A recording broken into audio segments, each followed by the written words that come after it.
Welcome back to the Inner Journey podcast, where healing, growth, and transformation begins from within. Today's episode is deeply personal. It's personal to me. It's a journey of my inner child. A part of me I didn't know was still shaping my reactions, beliefs, and emotional triggers. My entire life shifted after joining Jay Shetty Certification School, especially where a visualization exercise took me back into my childhood. That moment became the beginning of making peace with my inner child and the reason why I now help others do the same. This episode is not for everyone. If you have never struggled with childhood wounds or emotional triggers, this may not speak to you, and that's okay. This episode is for those who felt unseen, unheard, or unsupported growing up, carry old wounds into adult relationships, repeat emotional patterns they don't fully understand, are ready to heal at the deepest, most transformative level. What is the inner child is the question, right? What is the inner child? The inner child is the emotional imprint of your early life, the part of you that carries your earliest memories, wounds, fears, and unmet needs. It holds your first experience of love, rejection, safety, and shame.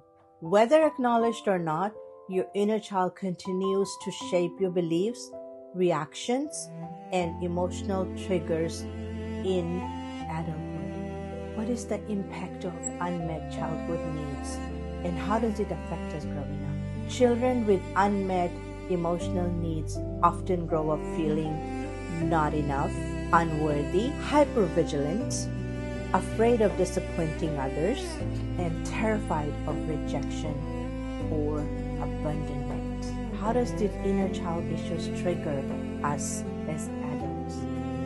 These childhood wounds become adult emotional triggers.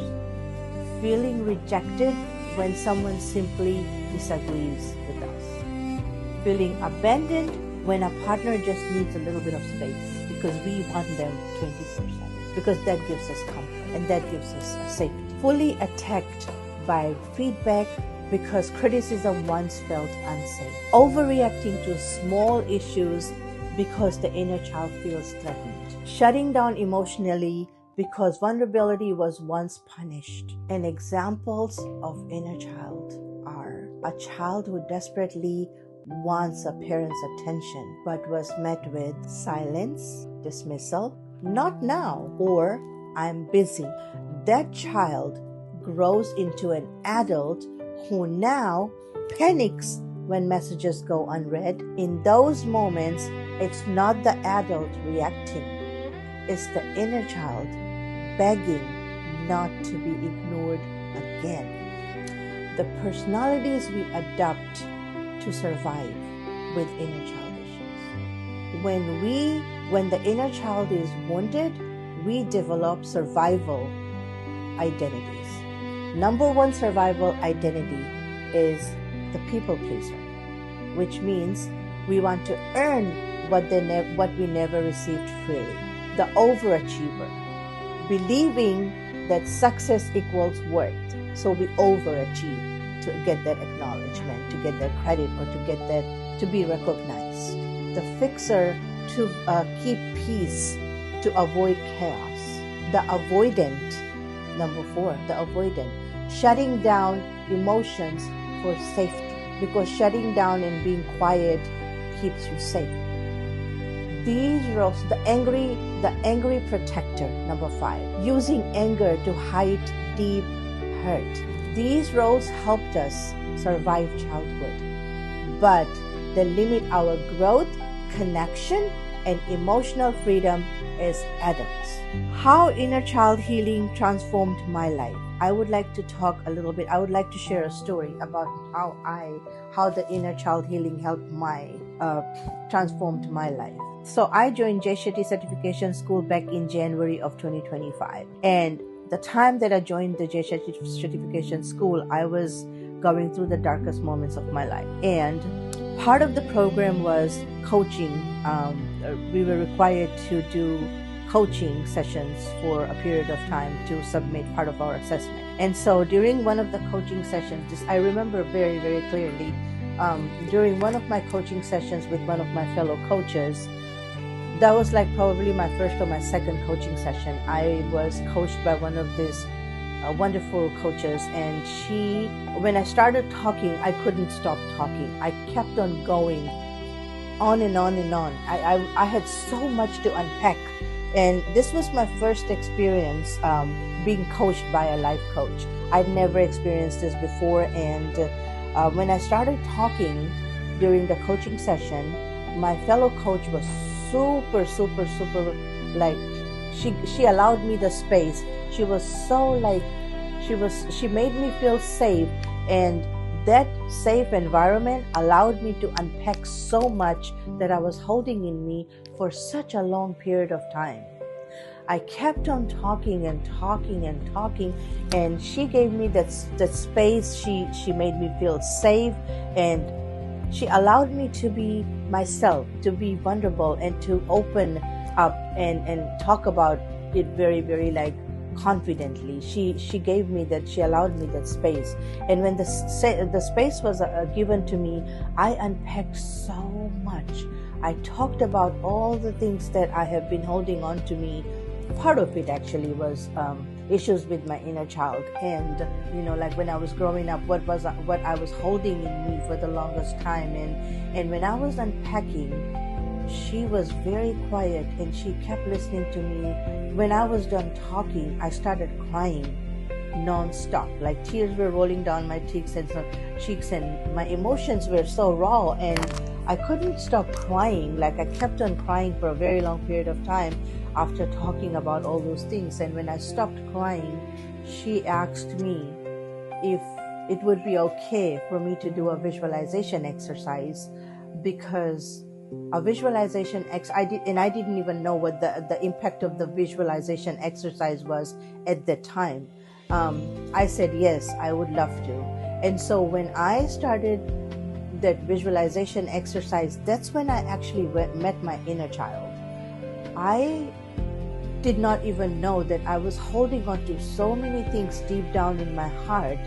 My inner child was actually, and one of the reasons why I felt like there were many times when I actually wanted to step forward and try something, that inner child always pulled me back or dragged me down because of fear of maybe rejection, fear of maybe failure, of criticism, or whatever it was. I don't know. But when I did that visualization exercise, and when I closed my eyes for like 10 to 15 minutes, and when that took me down memory lane and met my childhood, my inner child, I was like talking about things that I've never even said or thought about in ages. And I kept on telling her things that I was visualizing, and like me as a child, and how I was feeling sitting in the corner, maybe crying, or maybe like feeling unworthy or unhappy, sad. All those emotions were just coming out of me naturally. And I was like, oh my God, in that moment, because you're like so into that, you're living that moment, you don't think about anything but what you see around you or what is next to you. And when I connected with my inner child, that feeling, oh my God, I'm talking about this and it's giving me like goosebumps, like I'm having chills, like goosebumps, literally. When I connected with my inner child, I had to literally make friends, make peace with it, first of all. Like I had to tell my inner child, everything that happened. You got through this and now you became an adult. You have literally held my hands, whether it was in a good way or bad way. You held my hands, you supported me in whichever way you could, but now things are going to change. And that change would mean that now we're going to have to become friends. You're not going to stop me from growing. You're not going to pull me down. We're going to become friends because we're going to make peace with each other. And making peace means I'm now going to hold hands with you, and I'm going to work side by side with you as an adult. And I want you to support me and help me and understand that that period of time that I lived back then is past. And now this is my adulthood. And now I would like to release all of that and grow. I would like to let go, grow, transform, and now evolve into a better version of me. And so when I was able to come into talking terms and to make peace with my inner child, that's when my life transformed. I completely transformed. When the visualization exercise ended, I didn't even know what just happened in that moment. I was like so emotional. And when she said, you can open your eyes when you are ready, when I opened my eyes, I can't even describe that feeling or the moment. I was like, I felt so much lighter, like something was lifted off my chest. And I felt like something transformed in me in that moment. Like something happened. I was like, oh my God, all these things that I was dealing with, like the anger, the frustration, like all these emotions I was going through was all because the burden I was carrying in me from my childhood. And I would have never been able to understand all these emotions until I actually joined the school and had a coaching session, and that's why I cannot stop raving, or like I can't stop saying, I say this in every single episode of mine, and I'm going to repeat myself again. I cannot describe how helpful this coaching journey has been and how much it has transformed my life personally. I transformed in ways that I could have never imagined. This transformation, the life that I'm living, this transformed life that I'm living is very different from the life I was living before I joined the school. So the coaching journey was a game changer for me, and I do not regret even a second of my life joining the school to become a life coach, because this really transformed my life in a very, very positive way. And today I feel, it's a work in progress. There are times when my childhood unmet needs, or my inner child, the triggers, and, it takes me down. But then I quickly flip and I remind myself, no, Salma, no, you can't do this, I quickly respond back in a positive way. And I have to remind myself, no, this is just a bump on the road. You're in this journey to become a better version of yourself. You can't take yourself back again to the childhood where you felt that way you felt. I can't do that anymore. I have to move forward. And so that's why I'm so grateful that I joined the Jeshati Certification School and became a life coach, because this coaching journey completely transformed my life. I would have never been able to let go of all those inner child issues, my childhood traumas, and all those things that I dealt with or handled or was going through if I hadn't joined the school. And that's why, today, the reason why I'm talking about this is because I wanted to bring that awareness to people who are going through the same, or like can resonate to my story. If you feel this way, if my story resonates with you, please do know that you're not alone. You're not alone. Ask for help. There's coaches who can actually guide you, support you. Even if you change, even if it helps you transform one tiny bit, that's transformation, still transformation. It makes a lot of difference when you transform even a tiniest bit, and it's a work in progress. Every single day we wake up and we try to do better, be better. And so this is going to be an ongoing process for me too. I'm transforming every single day. I'm becoming a better version of myself every single day.